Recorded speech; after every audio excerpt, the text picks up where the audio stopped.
Hi folks, welcome along to the final panel session at Harvard Class Heroes 2013. My name is Jim Carroll. This is the Funded Yourself panel. This is the one all about the money. This is the most important panel of the day. This is probably the most important hour you will spend this week. This is where you're going to learn how to make money. Is that the right panel? Let's make money. Make money, yeah. It's all about money. All about money, okay. So we've got four fine people here. We've got Doug, we've got Paul, we've got Andrew, and we've got Shane. So we're just going to start basically getting them to introduce themselves from the end up. Just say a little bit about themselves, what they do. Start with Doug at the end. Good afternoon. I work with Nick, if he's here. We have a company called Kickstarter, and it allows artists to sell tickets for tours before the tour is confirmed. We kind of reject the notion of crowdfunding. We see it more as pre-selling, which I guess we'll get into later. Okay, I'm Paul, head of A&R at Pledge Music. We're a direct-to-fan music company that allows artists, record labels, managers, publishers to go direct to the fan in however which way they want to, which could be crowdfunding, or it could be direct pre-sales, or it could be data collection, whatever you need. We're chart eligible, we don't take any rights, and we've worked with some pretty cool artists, from Bring Me the Horizon to Killing Joke, to the Subways, to Bedrooms 5, to Slash, and we've worked with Sony, Universal, Pias, Cook and Vinyl, across crowdfunding and direct pre-sale campaigns. Okay, thank you very much, Paul. Andrew? Hi everyone, I'm Andrew. I'm project director and one of the co-founders with Funded.ie, which is a platform for Irish-based projects. We're just over 2 years old, and we've also had the luck to work with some great crowdfunding campaigns, which I would see as a mixture of pre-sales and fundraising. Some of them include Fight Like Apes, Judy Feeney, The Walls, are all ones that have been successful on our site, and makes it a great job to do. Thank you very much. Shane? Hi, I'm Shane McKenna, and I'm the co-creator of Dabble Music, which is a new way of teaching music to primary school kids through its new type of animated notation that replaces kind of the old conventional standard notation. And we recently ran a successful funded, I suppose that's why I'm here, over the summer to build our new website resources. Okay, excellent. Thank you very much. So basically, we've got, I suppose, a variety of views on the panel from people who are actually heavily involved in kind of like, I suppose, doing the heavy lifting to create the Funded Yourself platforms in the first place, and also people like Shane who actually use it kind of successfully, and we've got the people that don't have a different view on things. So I suppose the first kind of question to open up the discussion would be like, starting with you, like, Andrew. I mean, do you think that has the growth of kind of Funded Yourself models, like Funded, like Kickstarter, like Pledge, has it surprised you, or do you think that like this is something that was always there, and what you've done is actually tapped into that feeling that many bands and many artists have, that the best people to go to for funding for new projects are their fans and their followers in the first place? Well, I think crowdfunding, if you look at it as a concept, has been around for hundreds of years. There's lots of cases where initiatives have been funded by millions of people, or small amounts of money adding up to a large amount. I think what's particularly changed, I guess when we first started watching the traction of Kickstarter and Indiegogo about 6 years ago, and we were frustrated by the inability of non-US based artists being able to use them. We knew it would spread to a domestic based platform arena where in different jurisdictions different platforms would arise, and it was really a case of which ones would be successful or which ones would find the model or traction or market. I think there's probably too many crowdfunding platforms at this stage, but it taps into what is the cultural attitude now. There's people that have the internet in every single moment of their life almost, and are using it effectively. And if you think about, I guess, younger people today, they think that the internet, just like electricity, it's there. They just switch it on and it's something that they have. And all that platforms that provide crowdfunding or other forms of pre-sales or sales are tapping into a location, a shop front for doing things that people want to do. Okay. like, just pick up a few things there that Andrew said, Shane. It's like he was kind of saying, I mean, he said it's a couple of different platforms, he didn't go to Kickstarter, there's also funded. Was there any particular reason why you chose funded in the first place? Was it geographical based? It was actually because the person who works with me, Killian, who's the illustrator for the Gold Pod project, had worked on a couple of funded projects before, and he just had good experience with that in Rabble, the newspaper, and he'd one other than his illustrator for, so we just had a good experience, and we reckoned it was the right way for us to go. We had to raise 4,000 euros before to build a new website, and it was just for that small amount, I think, like the perfect fund was the perfect way to do it. How long did it take you to raise that? 35 days. 35 days. Okay. And like, was it overfunded during that time? Yeah, 108%, yeah. You know, talk us through. I mean, let's do the kind of like CSI kind of funded in a way. You know, how did you work it out? How did you roll it out? Did you have a bank of people on Twitter, on Facebook that you were hitting up in the first place? Was it people you already knew? Yeah, mostly, yeah. Well, the Dabble project's only about 2 years old, so our online presence wasn't huge, even on our Facebook page and things like that. So we used any kind of avenue we could. I'm in a band called Clothes Young Baby. There's a few fans around the place, so we use that. Killian does stuff with Rabble, as I said, and Kabuki, also one of the guys behind Kabuki. So we used all the kind of networks that way to kind of get the word out. And we had a kind of proper campaign run, so every week with a new video, halfway through the week with a video, and every weekend with a new event. So we had workshops and gigs, and all that kind of vibe up to getting the word out there to as many places as we could. And for press as well, it was great. Especially with all the events, we had something to kind of get to the press.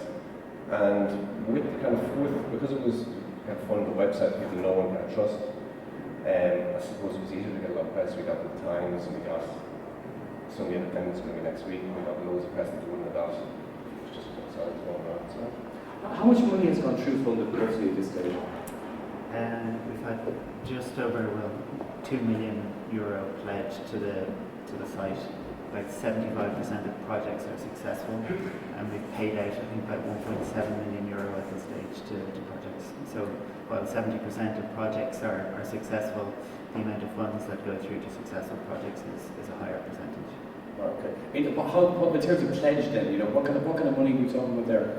In terms of what's going through the company, I wouldn't actually have a clue, to be completely honest, so to not be able to answer your question, but a lot is what I say. But we've got our stats sort of show that we're 98% successful in all our campaigns, which is good. We split our campaigns up.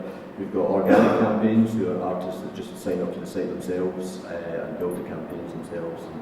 And we have what's called organic campaign managers who advise and help them run. And then we've got what's called frontline A&R campaigns, which is where we go out and, in a very traditional way, perhaps, talk to lawyers, managers, artists, and we bring them in and we create the campaign together. And then we have a bank of frontline campaign managers who help drive those campaigns, social media the campaigns, and make sure that they work. So if we've done our sort of job properly, then actually that's why we should have such a good success rate, you know. What we have got on Pledge Music is, because we're a dedicated music company, we don't do anything else outside of music at all. So DVDs, books, CDs, etc., that's what we do. We've got a community that we've built up over 4 years of over 500,000 unique users who are all looking for recommendations about new music and about new campaigns. So it's not just about going directly to the artist's fans or the label's fans now, it's about going actually now directly to Pledge Music's community as well.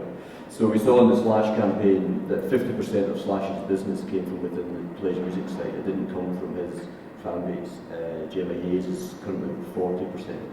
Or pledges come from within Pledge Music. So we've created what we hoped to create, which was part music company, which helps artists, and then part retailer at the same time. Donal, in terms of Kickstarter then, I mean, obviously, apart from stealing Kickstarter's name from the name of your company, the name of startup, I mean, what's interesting about Kickstarter is taking the idea of funding or in a different way, crowdfunding in a different way, that, like, you know, you're actually using the power of the crowd to decide where an artist can play, where an artist could play. I mean, there's a couple of kind of plays like that. Maybe talk a little bit about, like, I mean, thinking behind that and like how successful the company's been today, and where you think something like Kickstarter can go, and also, I mean, maybe some of the barriers to entry you faced. I think fundamentally it's about career development, and money is only part of it. For every band, they get traction when they start going beyond friends and family. So before Kickstarter, I'd actually done a funded campaign, really successfully run Snuddig, and really enjoyed it, really loved the software. We got £5,000. But the problem was, Who's that with? Ronan Snuddick, it only took 37 people to get the £5,000. Now that may seem, oh brilliant, only 37 people. We got the £5,000, the gigs happened. But in terms of fan-based development for Ronan, that was actually a problem. So the funding and the language of crowdfunding was a bit of a barrier to entry. You had to almost be a super fan of Ronan's before you committed. Whereas Kickstarter, and why we use the language of pre-selling, you're not asking people to consider themselves to be as much as a fan. You're asking them to say they want to go to a concert, which is a different thing and is a smaller ask. So therefore makes it easier to develop a bigger fan base. So it's all about traction, and we all know bands starting out, you've got your friends and family, you get to go to shows, and you get to a stage where you have to stop depending on your friends and family. And that's kind of what we're about as well. Building your networks, going to friends of friends, and building it slowly. And that's why the distinction is there. Another reason why the crowdfunding language for us doesn't really stick with larger artists. They're not comfortable with it. They're not comfortable with the concept of asking for help, because they don't need help. They just need to access the market at a different time, in a different way. So what Kickstarter allows is, normally when a tour happens, you get 2 sales bumps. The first when you announce the tour, and the second the week of the show. Kickstarter brings in an extra sales bump when you launch your Kickstarter campaign. So there's one person who's using this now, it hasn't been launched yet, it's for a tour of the UK in March, and he's going to tour the UK anyway. He wants to use Kickstarter to bring an extra bump in. All the promoters have signed up and agreed it's going to happen. Well, we take 10% commission. So for this to be a success, he needs to sell 10% more tickets because he's using Kickstarter. It just kind of involves people. It just gives people an easy way to bring their friends in and say, hey, you know, if you want to buy a ticket to this show, it's going to happen. So, and that's why I wasn't trying to be pedantic about the language. It's just a different approach. And career development is the fundamental thing. And if you look at Pledge Music, how careful they are about the information they let out, the information they don't let out. If you go on to Pledge Music, you can't tell how much a person is trying to raise. You can tell how they're doing proportionately. You can tell the amount of things, the price they're selling at, but you'll never see on Pledge Music that Maria Doyle Kennedy is trying to raise 30 grand or whatever she was trying to raise. And that's an interesting as well. And that's the thing with the music business, there's a lot of pride involved. Yeah, but let's kind of, I suppose let's tease that out a bit more, you know, I mean, like, it's like you raised a couple of issues there. One about, like, me, the kind of, like, I suppose, the super fans versus the casual fans, but also, I mean, about that kind of thing about, like, not being totally open regarding what you're actually looking for. I mean, you talked there that we funded, we made Kate from Fighter Games.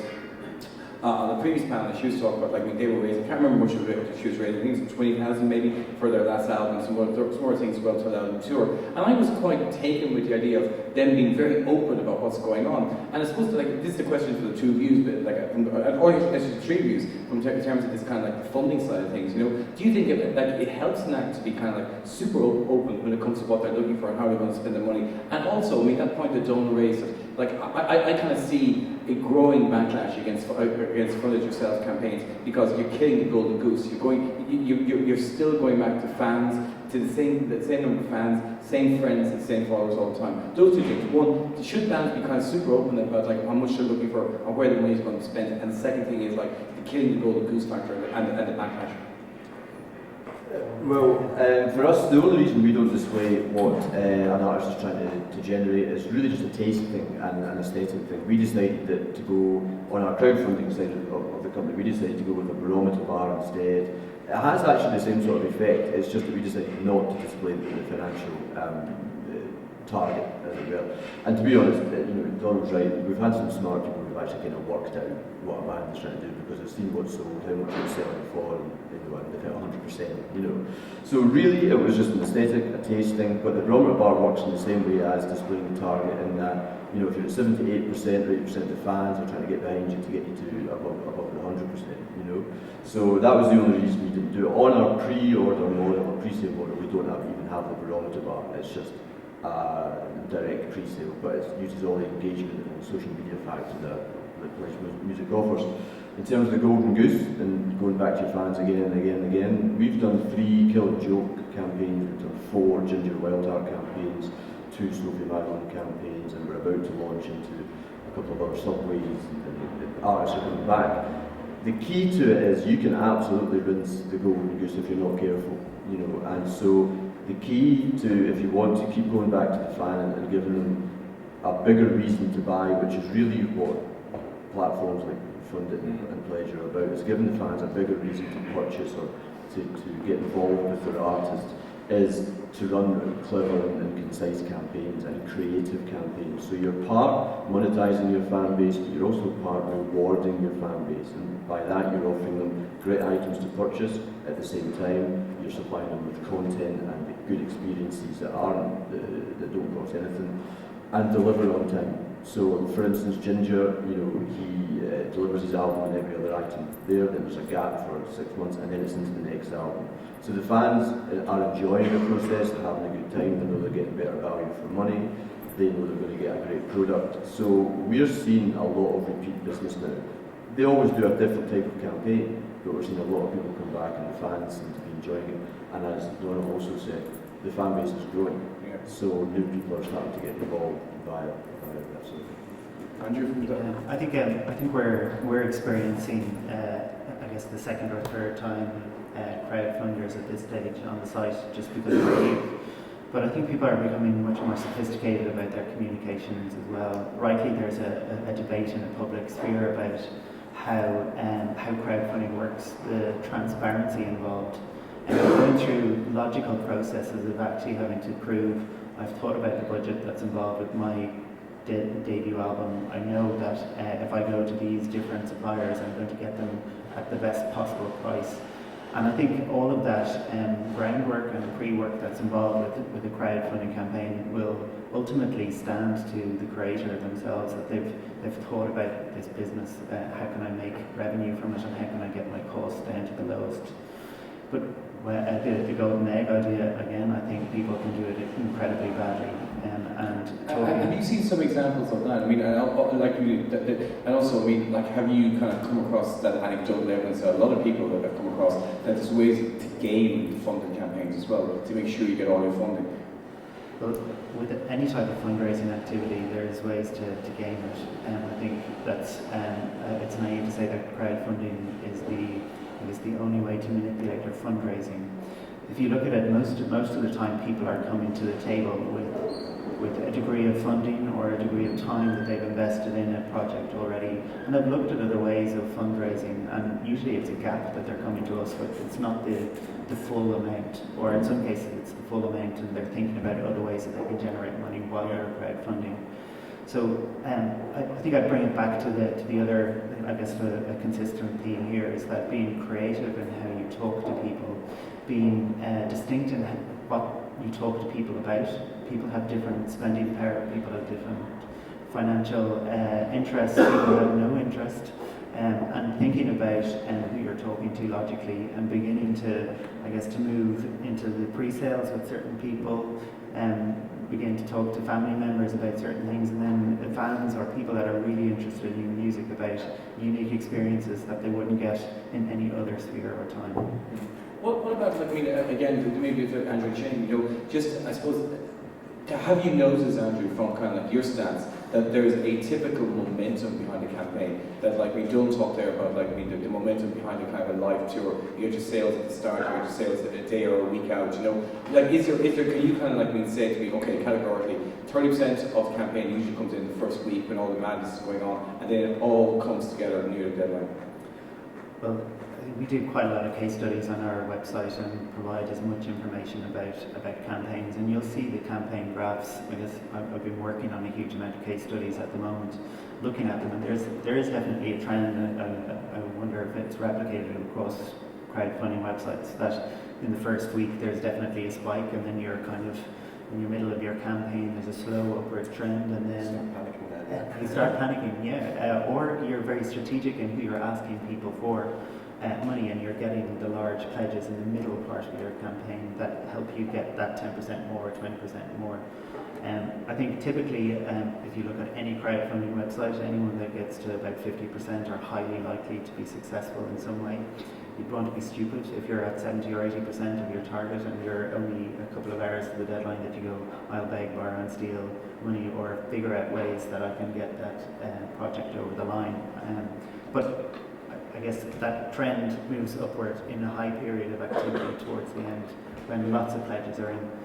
Granted, there's lots of projects that are funded within the first week, and there's lots of projects that get funded within 2 or 3 weeks of being on the site, and there's no kind of hardened rule about how a crowdfunding campaign goes. But if you think about any type of marketing activity, there's distinct spikes of activity at the beginning, in the middle ground when you might be doing distinct targeted communications, and then the end when it's going to fruition. When the money was in the bag, €4,000 in the bag for that too, did you kind of sit back and go, damn, sure, that's for my money?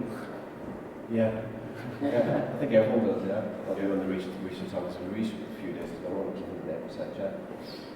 But we decided 4,000 because that's the amount of money we needed to get the job done, so we didn't need any more. Well, any more than that would be nice, but that's all we needed for what we needed to do, yeah. I think it was good actually having all the figures up on the website as well, because we had, even for just boosting in the middle of the campaign, with tell everyone right when it's 1,000 or 1,500, we had a party when we got to did a special workshop in the Shaw, and we got to £2,000, so we invited everyone in for a party then. So it was good to have all the figures up there.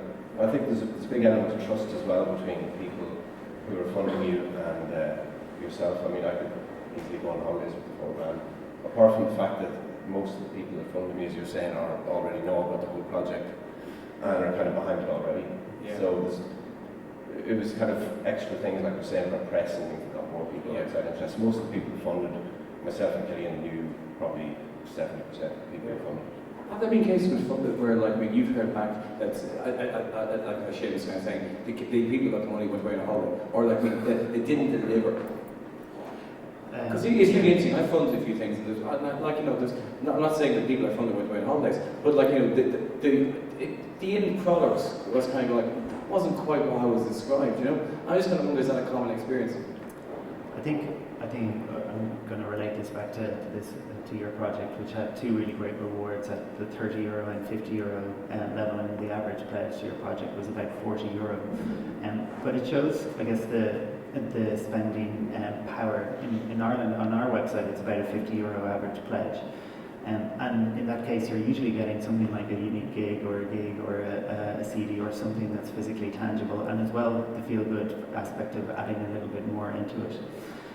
So typically that level of spend is around a distinct product or something that people will attend. In many cases, it's a physical thing that's delivered, and if it's a more event or experience style of a reward, it can only happen at certain phases. So I guess there's a mixture of responsibility for good communication on both the funders' side and the creators' side, so that everyone knows what's going on. And I think in your case, you probably say the same, that keeping communications consistent after you finish the campaign will add to the trust ultimately that your funders have in you and your ability to deliver.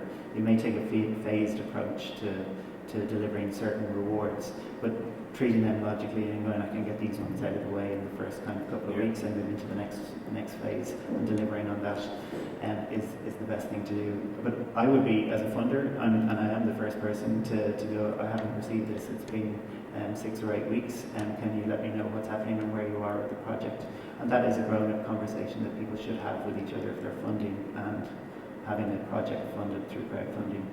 I want to go back to something you said earlier on there about, like, being artists. In many cases, artists feel reluctant, or you use the word reluctant or shy, and look for money. You know, surely that's changing, because I mean, like, you know, the old models, the models which made you rich, and back you were making videos of bands using huge budgets. Those days are over. Surely things have kind of like changed, and all artists now know that they have to work with like Kickstarter, funded and pledge. No. The biggest artist to use Kickstarter is Amanda Palmer. Who the hell is she? The grand scheme of things. You know, she's barely sell out the Academy. You know, the grand scheme of the music business, she's not a big artist. But surely, like what we're talking about here is we're not talking about the grand scheme of music business, because I mean that still exists. Anyone who was at and here again, I think it's one panel this week which hasn't mentioned, and that's Hosier. That people know from seeing Hosier on Thursday night and the 7,463 NR men that there still is that side of the industry. But then those bands aren't growing up on Kickstarter. It's the bands who've been regurgitated by the music industry, regurgitated by the record industry, who are trying to have the likes of Pledge, Kickstarter, and fund it. But you see, the thing about Kickstarter is it's a way of being. It's a way of approaching the industry. It's not about a one-hit thing. It's not about, oh, we'll do this thing, we'll do this, and that's our problem solved. This is about a completely different way of engaging with your fan base for all time. And data is at the core of this in terms of the relationship with your people and knowing who they are. So Funded gives you a certain amount of that. You get the email address, you contact people. But Kickstarter, and part of our whole thing is about being really sticky. So people use us once and they're going to want to keep using it, because when you come back and play Dublin the next time, you're starting with all the email addresses for everyone who bought a ticket for your gig. So it's like a more logical way of selling concert tickets rather than a sticky plaster to fund one project. I mean, that's why the golden egg thing doesn't really come into play for us, because this is about, we want to work with acts for 10 years, for 15 years. So it's just cleverly using data. Like if you were to design the music industry from scratch, it wouldn't be the way it is today. You wouldn't have designed that. And now we've got all these retrograde fixes and backwards fixes going on to make it work for people. So, Hosier is a classic example, and that video was already mentioned, 200,000 views out of the bat. So I see that 200,000 views on the video is the first thing I'd be doing is I'd be looking at the data on YouTube to see where those views are, what countries they're in. And then I'll be going on to Facebook, because Facebook gives the best data now. Facebook will actually tell you what town people are in. And I'd be looking at what towns are the people in who are like your Hosier on Facebook. And then I'd be using Kickstarter to arrange gigs in those towns. It's a completely different way of doing things. And the problem I think with the music industry in general is it's on the back foot. And when you're on the back foot, good things don't happen. And I think having a begging bowl out, or in that mentality of, saying, oh, please pay for this, or please pay for that, that doesn't work. It's not please pay for this. It's I've got this really great thing, and you can be part of it. It's completely different. And the music industry is to get off the back foot and stop asking people for things, and stop begging, and stop looking for favours, because that's not what it is. It's full of confident people who can command a room's attention, modern shamans who people either want to be or want to sleep with. And that's what the music industry is about. It's not about do us a favour, buddy, can you spare a dime? And that's what's wrong with the industry at the moment. It's on the back foot. It has to get off the back foot. Well, I think one of the biggest problems of the industry right now, as Paul Loudon said at the panel yesterday, is that we're still talking in terms that were relevant 20 years ago, like bands doing a demo on SoundCloud, bands planning a tour, which we kind of reinventing it, which is to take up what Dublin discussed, kind of like said there, Andrew and Paul, from your point of view. Do you kind of see your particular platforms as begging bowls in a way, or is it very much a way of empowering it, and maybe address some of the issues that Dublin had there? It's definitely not a begging bowl, though, do you know what I mean? And a lot of that comes down to the language that's used, and to go back to what Donald said, it's about being part of something that's really great, So, we're very careful about our language. We never use the phrases, help us do this, we need money to do this. It's very much like we have an album, we have an EP, we have a book. We want you to be a part of it, and we want to be able to offer you a lot more versions of that, a lot more exciting products and experiences amongst just trying to buy the album. It's trying to bring a reason back to purchasing the music, So, no, I don't think it's a begging bowl. I think in terms of the reason some bigger artists, or the way we've worked with some sort of more current or bang-on trend artists via labels, via Moshi Moshi and Sony and stuff.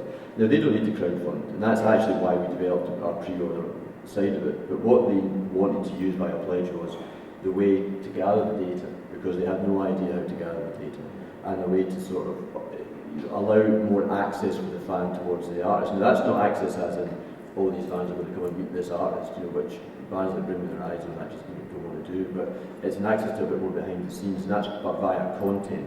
So the reason we've seen some labels, some good, really cool indie labels, and some of the major record labels use us for our pre-order, it's more for our engagement tools and allowing the fan to feel like they've purchased the album in a much better way than it is just to buy it off iTunes and Amazon and then sit and wait for it.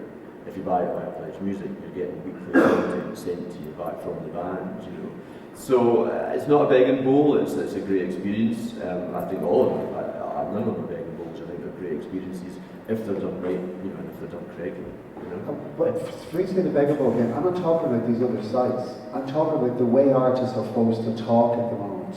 It's all about complaining about how little Spotify is paying them, or complaining about how little YouTube is paying. Well, I think, Donald, I have to kind of I suppose object to that one because it's in terms of kind of objecting and complaining, we didn't artist panel beforehand, and there's very little objecting and complaining about stuff. There's sometimes I kind of think that everyone, be it who's not an artist, be it the media or be it the third parties involved in the exchange between an artist and an audience, sometimes put words in bands' mouths. Essentially you kind of Spotify didn't come up once in the previous panel. It's just sometimes I kind of wonder about that because that I can see the total advantages of kind of funded campaigns, pledge campaigns, Kickstarter campaigns for artists. But I also see the advantage of Kickstarter. But it's just a really interesting thing. I think we're at a time right now where there's so much in flux that it's hard to kind of see the wood for many people see the wood for the trees because you still got the old industry in play as we saw from the A&R Chase here. I think it's important that every artist and every manager sort of understands that doing something like this isn't the end all and be all of getting your music out there or having a career. It should be a part of the process. So we don't see ourselves as an alternative to a record label in any sense. We're not in competition with record labels. In fact, we quite like to work with them, and be a part of the process. So I think it's key that all these things should just enhance a band's career and a band's journey. They shouldn't be, all right, well, I'm going to work with Pledge, now what? It should be, Pledge is going to be this part of it, and then I'm going to use Kickstarter for that part of it, and then I'm going to go and get a traditional distribution deal or a traditional record deal if I can. And by doing something like this, it can actually set you in much of a stronger position with these people, and they'll more happily do it. Cooking Vinyl, for instance, we do a lot of work with Cooking Vinyl because they're more than happy to front the marketing and do the license and off we go and give favourable terms, but they will not pay for the recording costs standard. So they're very much like this. We're partner with Pledge Music. We'll do the recording costs here, and we will then give you a favourable royalty rate to go with the album afterwards and do the traditional widening out sort of thing. So I think it's important not to view this as, right, well, this is all I'm going to do, and then now what? It's like, use this as part of your process. Yeah. And an important part of the process because all that data is yours, and then you can go on. Yeah, I think in our case, so we are not just the music industry, of every single kind of division of creative practice in the country.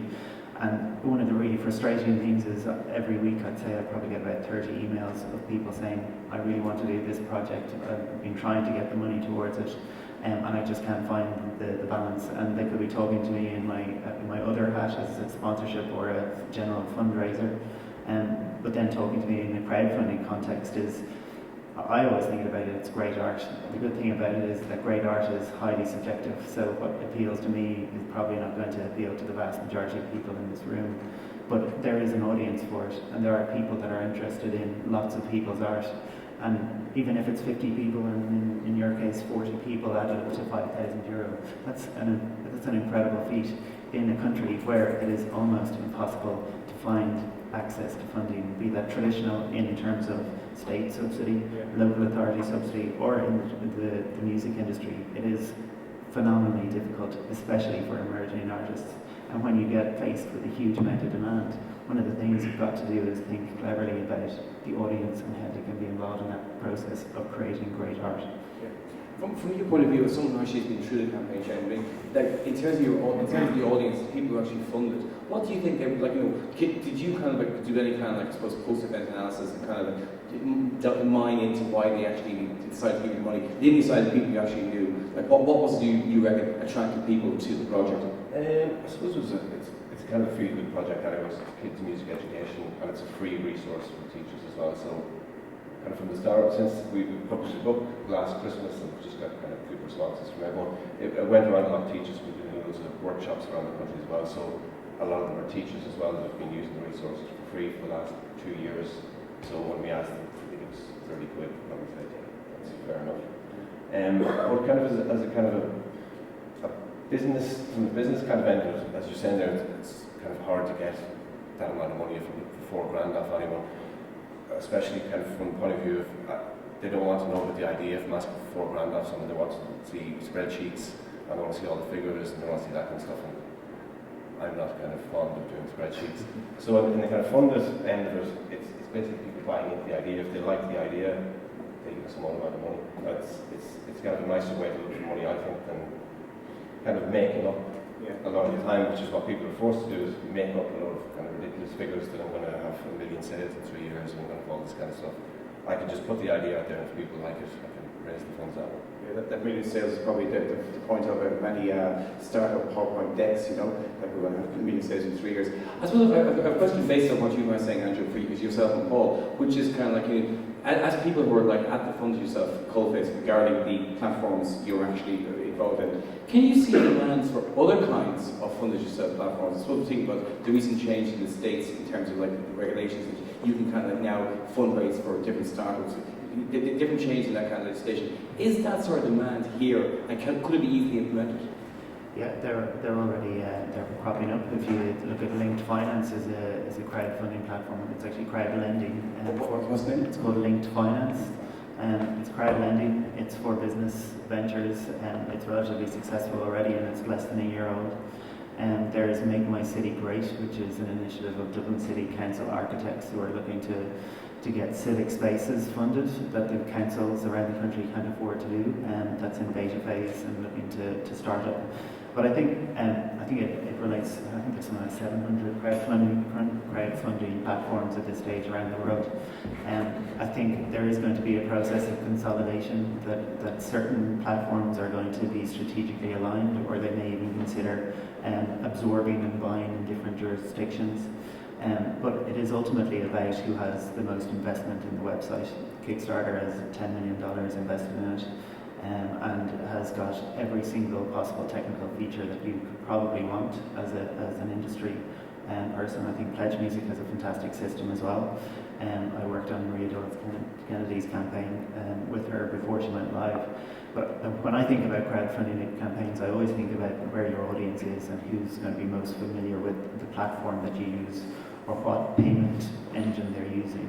In Ireland, we use Relax Payments, which is used by a huge amount of commercial websites. Other systems use other types of financial transactions. And you do have to think about where your audience is and how they put credit cards into an online engine.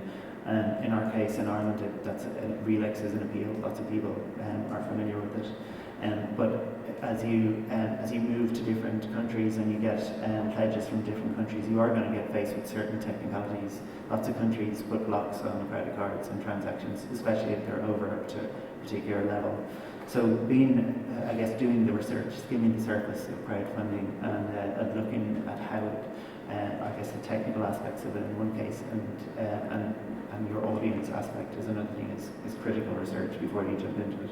Right, okay. What would you, Paul? I mean, I suppose, can you see from people who are approaching Pledge demand for other kinds of platforms? But also, take up that point Andrew kind of said about various platforms consolidation is going to inevitably occur, because do we need?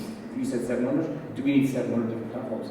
Would it be a way that Pledge can actually offer these other services as well? Well, I think choice is always good. I think it's good for the consumer, I guess, and trying to have choices. But no, we'll never move away from the music realm. We're a music company through. We're all from labels and management companies and stuff. So we'll never move away from just music products. I think there will be. Pledge Music was actually born out of how badly band stocks and sell a band and Slice the Pie were doing, in terms of what their model was. So our founders sort of looked at those and thought, well, you can do better and make it much more favourable for the fans. So there was already 3 sort of dedicated crowdfunding music platforms. So nobody's come to us for anything else apart from actually touring. And I think that's the one. And within music anyway, aside from obviously what we do across all other things, touring is the one that a lot of managers speak to us about, and they ask us if we can facilitate, tickets for a UK tour and the rest of it, and we're more inclined to say no, because we're not in that. That's not our speciality. We can sell tickets and bundle them in, but actually running campaigns for that sort of thing, we'd much rather pass them on to someone else to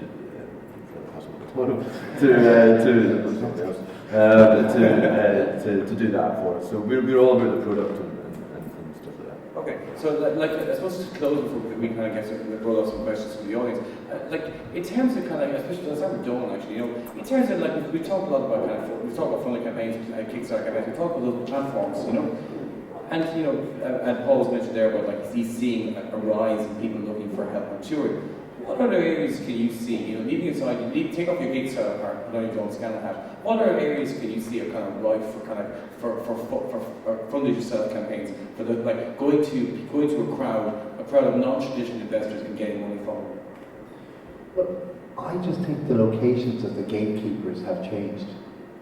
So you used to hit the gatekeepers really early. So when I was a kid, you couldn't make a record without permission from a gatekeeper.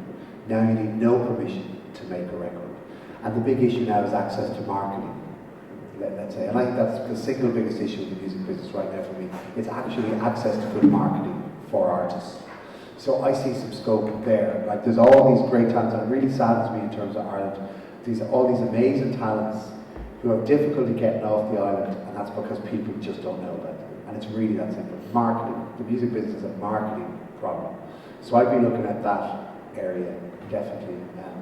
But as I say, the gatekeepers have just moved, and there's always going to be gatekeepers somewhere, and technology has just moved their location. So wherever the gatekeepers are, wherever gatekeepers are causing a bottleneck, that's where you need to look. Okay, that's essentially kind of points well about the music industry problem is a marketing problem as well. Okay, just for the two of you, the two people from the kind of platforms, give us an example of some kind of innovative campaign you've seen in the last while, something that you actually kind of, a campaign could have went through pledge or could have went through funded, but something where you saw a artist or a project or a cultural group and they took a really good innovative approach to getting the funds they needed. I think in our case, there's a definite rise in people thinking of high-level rewards. So yes, the average is about 30 to 50 euro, depending on your consumer audience, but or the people who are supporting your project. But there's definitely a trend in people that are thinking really cleverly about their complete kind of asset base or what they can do. So bands have the ability to showcase fashion, they have the ability to work with great photographers, they've got the ability to work with small companies and things in their locality or people that are interested with their music, and do gigs and offer them at a commercial rate and do it through a crowdfunding campaign cleverly and see the traction that can build so they can refer it on to other people. I think there's a huge amount of examples, and I think Gili Feeney was the very first person to really get that on our website and has been used regularly by other people. So everything from being a fashion kind of horse for a designer, that could be a hat designer or a jewellery designer or a clothes designer. She thought about her complete, absolute everything that she could offer and practically found someone that was interested in each one of those rewards. So using, I guess, the time to think about things that people would spend a premium on. So they might spend a couple of €100 on things is where I see a lot of crowdfunding websites moving towards. Okay, great. Well, I think what we're seeing is, because our normal campaigns are, we recommend them just doing for 3 to 4 months, and that's the length that they should run, but what we're actually seeing is more people that are requesting that we run them for longer. So we've got 2 currently running, one that's just ended, for bands who actually wanted to start pre-sale the album 12 months ahead of its release date. So, which we're fine to do, but what that takes is a lot of management and it takes a lot of rewards. But this, luckily these 2 bands were very motivated to do this. So we're seeing the same sort of thing. They were willing to offer very high end, we'll come around your house and do a whole living room tour type of thing, which is actually our second best seller across all our campaigns. The signed CD is still the highest seller across every single campaign, which some people find quite surprising. But what we're doing in these sort of 12-month album pre-sale campaigns, which essentially they are, even though they're targeted, etc., is we're just putting flagpoles in of some really great experiences or products that drop at certain points. So at 25%, the t-shirts go out, at 50% there's a gig, 75% the EP goes out, and a lot of it is free rewards. So as soon as somebody pledges, they were getting a free track, and then once they hit 25%, everybody who pledged got a free t-shirt and things like that. So they're complicated, they take a lot of management, but if you've got the motivation and the skill to do it, we're seeing a lot of those start to come in. And even some indie labels want us to start doing the pre-sale longer. So in terms of actually innovative ideas and stuff like that, we've tried some crazy stuff. wacky stuff, whatever you want to call it. And it works okay, but actually sometimes just a good old solid, very well thought out campaign is what's needed. And like I say, it's the signed CD and it's the gigs that keep selling the most and the best. Okay. Final point to you, Shane, before we turn that to the floor.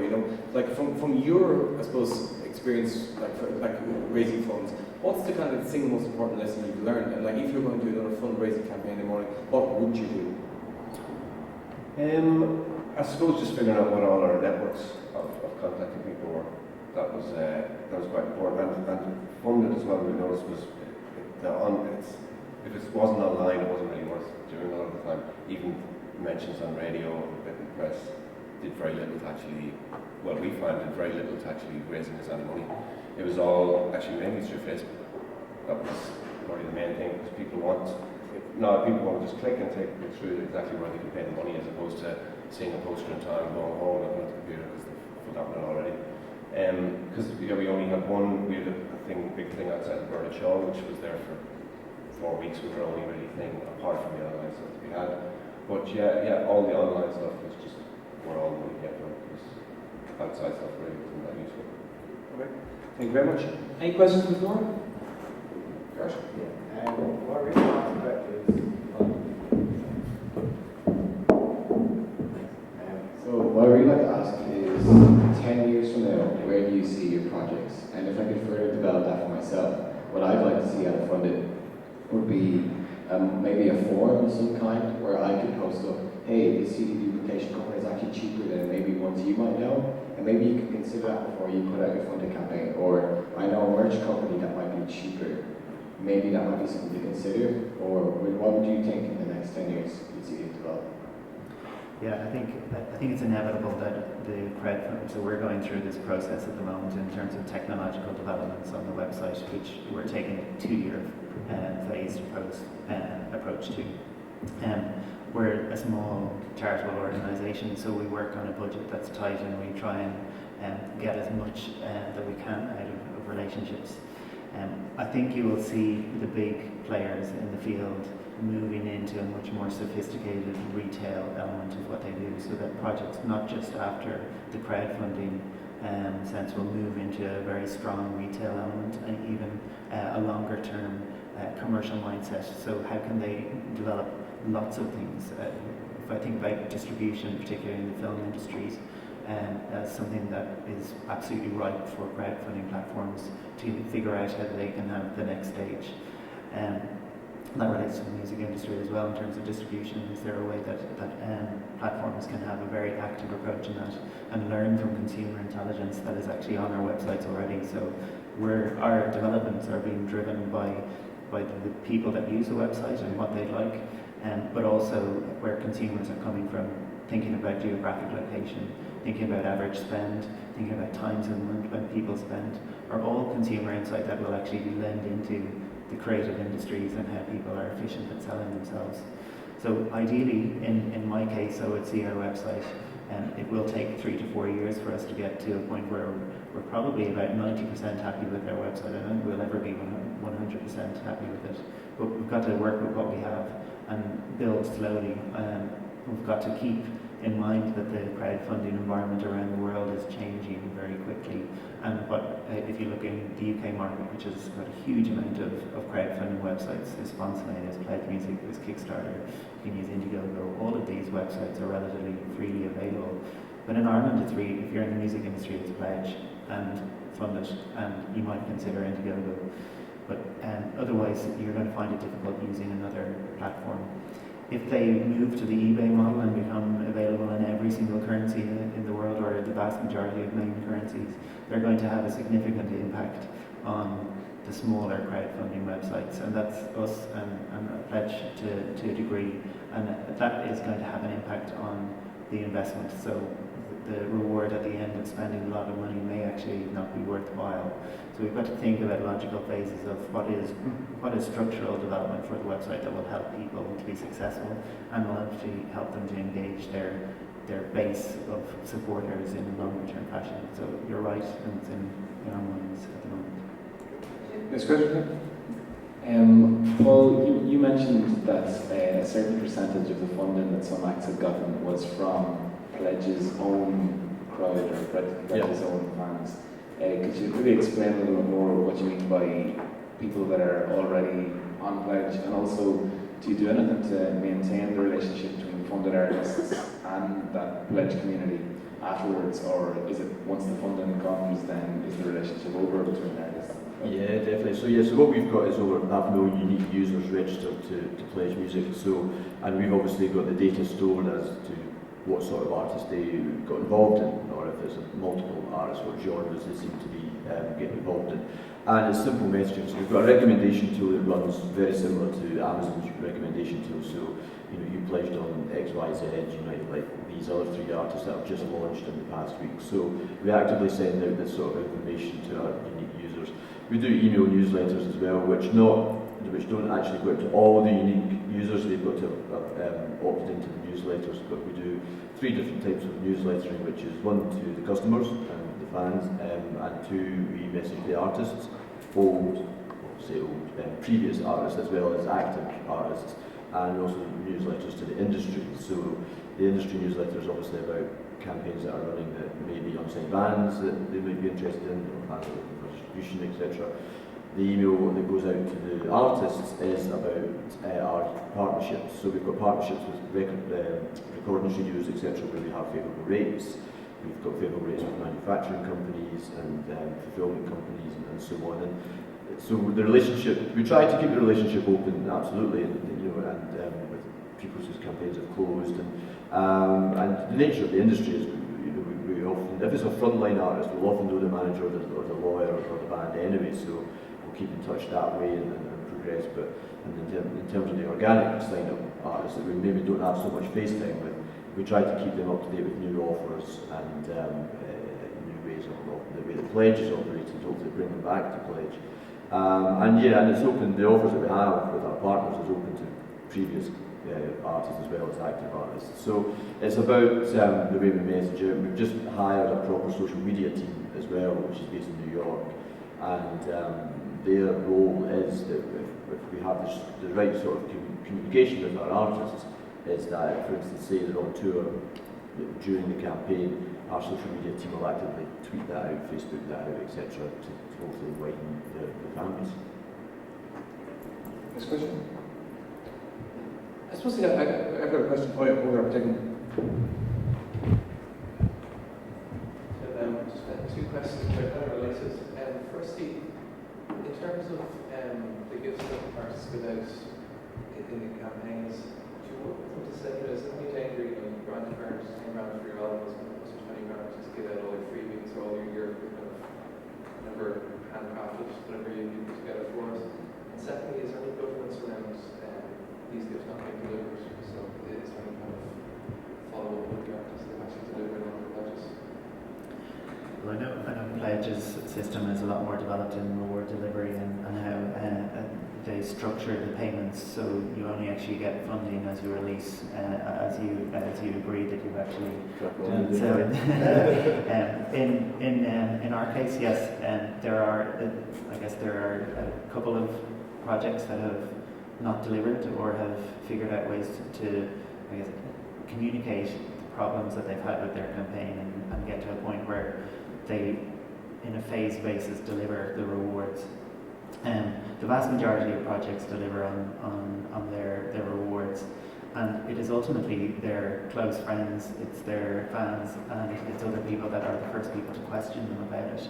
So it's a huge amount of interpersonal relationships and reputation that's at risk if you don't do it, and it actually cuts you down dead practically if you're ever going to do another crowdfunding campaign or fundraising exercise, or actually have the goodwill of people to be engaged in your project. So the onus is on the project creator.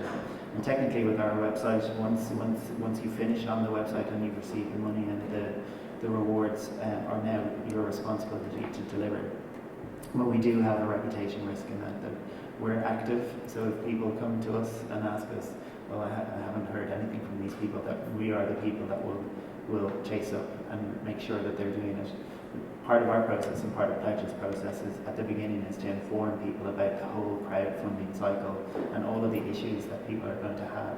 We have quite an intensive moderation process before anyone goes live on the site, so they have to practically demonstrate to us all of the risks or the challenges that they may have, and we have to do a huge degree of information transferring to people to go, have you thought about this, the price of delivering this? Have you thought about whether there's people going to be asking to gig in your country, in your neighbourhood, or in the other side of the world? And how are you going to put in the stops and checks so that you don't find yourself in a ridiculous situation having to deliver 400 gigs over the next 40 years? It's just being logical, going, I can only offer this amount of things, I will deliver them within a specific period of time. I think that's the best way to do it, is to try and think about the risks or challenges that you may have and try and incorporate them as best as you can into the project before it goes live, not afterwards. I think what you were saying, the gigs earlier on, that really from Judy Feeney, what she was doing, there's ways of kind of providing rewards that are very inexpensive for you, but are high value for whoever's getting them. So even gigs in people's houses, it costs you the petrol money and the van to get there, but it doesn't cost you a huge amount. So we had workshops, we had books that we'd already had 600 books printed. So, and they were selling for a certain amount of money, so it made sense to give them as a reward, get them more for it. And prints from Killian, the artist. But again, yeah, adding up the postage and adding up all that kind of stuff, and even the printing was.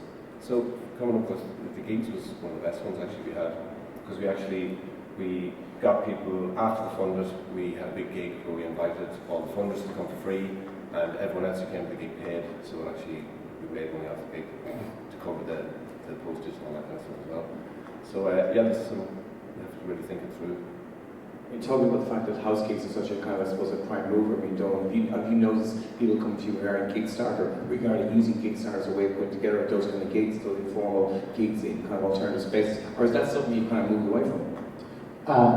No, definitely have moved away from it. The alternative spaces is a big part of it, because the rock and roll map was drawn 30 years ago, and it's kind of out of date in terms of where gigs happen. Some places are still relevant, some places aren't relevant, but if you even look at Dublin, like a lot of venues happen in Victorian music halls that were built in certain places at certain times for certain reasons, and that evolves. So when you sell tickets to something, before you commit where it's going to happen, there's a lot of scope there as to where it can happen. But there's one artist who's going to be using this soon now to do an American tour, and we're designing the process so he can use Gigstarter to sell house gigs and gigs and venues at the same time. In a sense of, if you buy 60 tickets in one go, that equals a house gig, and things like that. And in America, the house gigs thing is huge in America, and artists who would be too under the radar to have an agent in America can still go and bring back lots of money in their pocket. Monty toured America twice last year and came back with decent money. There's a lot of opportunity in America, and people kind of think there's only one way to do it. So there's a lot of opportunity for us in terms of America. And the house gigs, it's about working the house gigs into the mix, because house gigs can be really lucrative. There's a guy, Patrick Glenn, who runs house gigs in New Jersey, and people regularly walk out of his gigs with $1,600 in their pocket between merch and attendance. So it's not to be sneezed at. And that's one of the things, with the whole direct selling thing, is when you sell direct to your fan, whether that's an album or whether it's a concert ticket, you control how the money is carved up, and your margins are much better. I know it sounds obvious, but it's actually a fact. So, Rory Joseph, who did the first tour with us, Rory Joseph sold out a gig in Strandhill in Sligo. Like, who would have ever booked that gig for? Makes really good money. He did a tour of Ireland, 11 dates, went back to Cornwall with a healthy amount of money in his pocket. And these kind of things are possible. Like, I remember years ago, like friends of mine who'd been playing gigs, and people would be going, and they'd be like, what can I do, what can I do, what can I do? And all these resources at people's disposal now. I said to the day, like, a lot of Irish acts will spend the first 5 years of their career getting to the stage where they sell at Vicar Street, and then they start looking at the rest of the world. Using technology like ours, you don't need to do that now. You can build the whole world incrementally.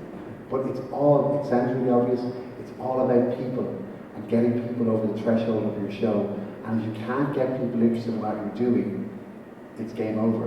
And people kind of forget that, they're waiting for people to tap them on the shoulder and go, you're chosen. That's not how it happens. Cool. I think we have time for one last question. Do you have a question?